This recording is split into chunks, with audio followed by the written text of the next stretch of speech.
invitación que recibimos de Matucana 100, específicamente de Cristóbal Gumucio, el director de Matucana, en que invita a Teatro Pan al desafío de montar un clásico, pero desde una mirada contemporánea. En eso pasó un tiempo y nosotros fuimos quienes llegamos con la propuesta de Romeo y Julieta, porque nos pareció que era un texto, bueno, de Shakespeare muy interesante de abordar, dado que es como siempre en Shakespeare una obra donde las pasiones están tratadas al límite y al extremo, y que nos parecía que era un desafío interesante de abordar desde el lenguaje, tanto dramatúrgico como actoral, y a la vez con la idea de trabajar con un elenco grande. Teníamos esa sensación donde el espíritu joven fuera el que primara en la obra. Entonces, para nosotros como compañía también eso constituyó un desafío muy interesante, dado que nosotros siempre hemos trabajado proyectos propios, dramaturgias propias, y hace tiempo también teníamos la intención de trabajar un clásico. Entonces hubo una sincronía ahí que fue muy, muy buena, y también nos permitió releer Romeo y Julieta de manera de ver cómo la obra hoy es tremendamente contingente, dado que es una obra que habla de la violencia en tensión con el amor, con el eros y tánatos. Al mismo tiempo apareció como una posibilidad el poder recuperar una forma de trabajo que, si bien no es la misma, de alguna manera es similar a lo que hicieron los teatros universitarios hace, no sé, 30 años o 40 años. Una dinámica en la cual efectivamente se producía una especie de estructura, de compañía, en la cual había simbiosis entre los distintos actores, entre los actores con más trayectoria, mayores, y los que venían entrando, los jóvenes, los que estaban estudiando recién. Entonces nosotros sentimos que hay una forma de trabajo ahí instalada que, producto de cómo se funciona el medio teatral actual, está abandonada. Entonces ha sido un interés recuperarlo en esto y instalarlo en estos días miércoles, miércoles de clásicos o miércoles de Shakespeare, como está en este momento, para también de alguna manera extender y recuperar la vida teatral activa, que no se circunscribe solo al fin de semana, sino que funciona de alguna manera como cualquier labor dentro de toda la semana, como era antes. Pues antes teníamos teatro de martes a domingo y en algún momento llegamos casi a tener solo viernes, sábado y domingo con suerte. Entonces creemos que es un buen momento para recuperar espacios para el teatro que se han perdido. Que presiento que el destino allá en las estrellas me depara algo amargo en esta alegre noche. Se apaga la despreciable vida en mi pecho con un castigo de muerte prematura. Que el destino gobierne el barco loco de mis días. ¡Adelante, caballeros! Hay que entender que Shakespeare desde el original está alejado en el tiempo, en el espacio, en la cultura, en muchos aspectos.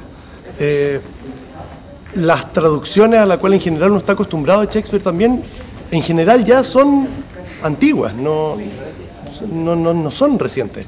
Entonces, una de las premisas que nosotros nos pusimos encima fue que no quedara nada desde el punto de vista del texto que se convirtiera en una frase sin sentido para el espectador de hoy.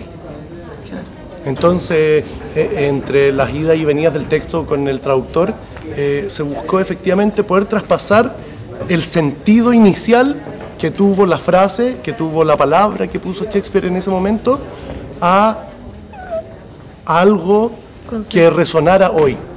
Entonces, lo que intentamos con la traducción, en acuerdo con Pablo, fue lo que nosotros llamamos recuperar a Shakespeare para el teatro, pensando en un espectador actual. No Shakespeare para la literatura, sino que Shakespeare para el teatro. Como experiencia viva. Como experiencia viva. Y lo otro que asumimos también en la dirección es que es una codirección. Y eso, bueno, tiene mucho que ver con nuestras dinámicas de trabajo, y nosotros trabajamos con Érico, que ahora está en rol de actor, pero que sí es asistente de dirección en este proyecto, y es que nosotros siempre vamos retroalimentándonos como una pura cabeza, y nos pareció un muy interesante desafío trabajar este texto que habla de el amor y de la violencia y de los encuentros y de Y de lo femenino y de lo masculino. A partir en de eso, sentido. de dos personas de género femenino y masculino, y cómo poder llegar a una construcción unívoca desde ambas cabezas. Y desde la estética y los temas que nosotros de alguna manera siempre hemos trabajado en Teatro Pop. Claro. Y una forma de construir que no es nueva para nosotros.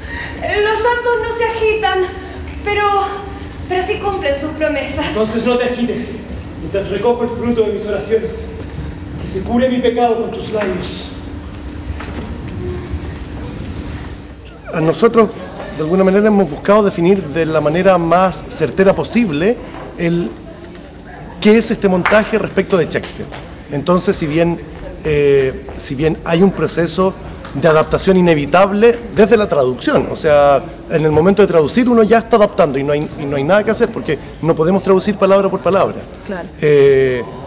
Tenemos que traducir los tiempos también, porque los tiempos de los espectadores de Shakespeare, insisto, como experiencia teatral, no son los tiempos de nuestro espectador de hoy. Entonces, la obra originalmente, recuerdo la primera lectura duró 4 horas, 3 horas y media. Nuestro espectador no tiene ese tempo en su ser, ¿ya? Entonces intentamos lograr la ecuación correcta respecto de cómo podíamos, sin sacrificar nada, dejar el texto lo más íntegro posible. Por supuesto que hay pequeños detalles, pequeñas reiteraciones que tienen que ver con cómo hacía Shakespeare el teatro, con cómo era su espacio físico. De hecho, hicimos una pequeñísima investigación y efectivamente Shakespeare narraba muchas cosas que uno ve en escena. Y descubrimos que eso lo hacían porque en el teatro había pilares. Por lo tanto, muchos no todos no los espectadores no lo que veían estaba lo mismo. pasando. Entonces necesitaban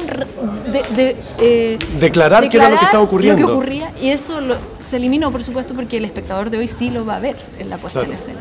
Este espacio lo permite. Claro. Entonces, uno intenta ponerse en esa cabeza, pensar por qué estaba esta cosa en particular y ver en qué medida es necesaria para la puesta en escena y no cambia la obra, básicamente. Y lo último que quisiera decir al respecto es que sí descubrimos que Shakespeare pensaba mucho en el espectador de su época. Y es algo que nosotros dijimos es lo correcto. Nosotros, entonces, si lo tomamos a él, tenemos que pensar en nuestro espectador. Y ofrecerle códigos que le sean pertinentes, que le sean reconocibles, que le sean provocadores, que le sean interesantes. Insistimos en el tema de la puesta en escena. Yo creo que estamos mucho más interesados, si bien no tenemos muchos registros en la práctica, cómo puede haber sido, nos interesaba explorar el Shakespeare que mostraba sus obras en un teatro, no en un libro.